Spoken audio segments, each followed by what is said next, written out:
the issue of Muslims in America allying with, forming political allegiances with other people and individuals that might also support the LGBT agenda. We have two other speakers that will be talking about this in more detail. It is clearly one of the most contentious issues and one that cannot be resolved in a few minutes. Simplistically put, the right demonizes Muslims, the right wants to ban us, the right wants to ban Islam, the right wants to invade Muslim lands across the globe, and the left, it doesn't like, maybe even it hates some things that are Islamic, some aspects that are orthopraxy and orthodoxy. So what do we do here? On the one hand, one group doesn't like us for who we are, but they agree with some morality. On the other hand, one group is willing to embrace us, they want that diversity, but they don't like the fact that we are morally different from them. And this is very problematic.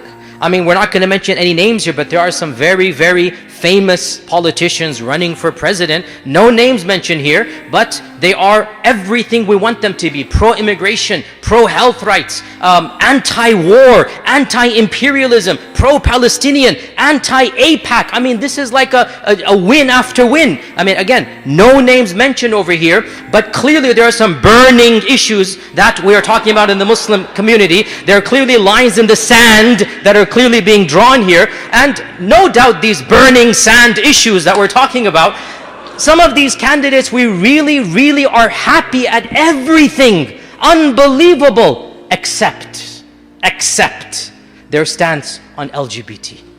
Consistently, some of these people have been arguing for LGBT rights. What do we do? I don't have an answer. I do not have an answer. It's very easy to say we shouldn't support them.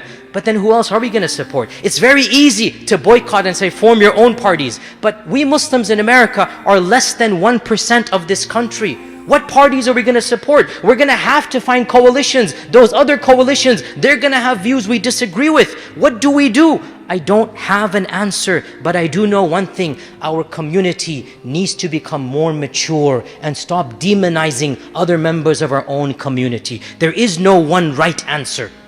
I fully understand some people are very concerned about these alliances. I fully understand. And by the way, for the record, I do not call them neophyte Kharijites as they think they do. No, they are sincere people. I respect their sincerity. They do have solid concerns. At the same time,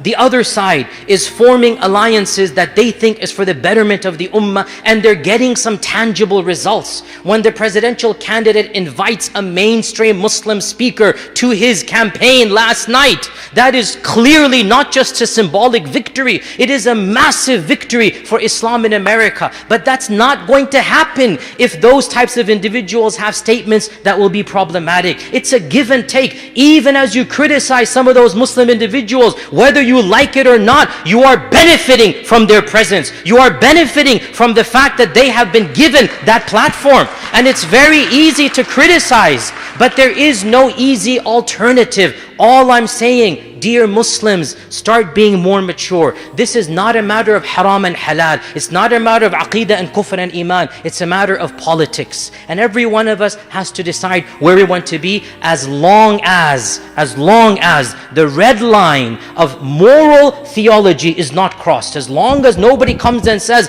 the Quran justifies, that would be the moral line. Other than that, give and take, agree and disagree, but don't demonize the other.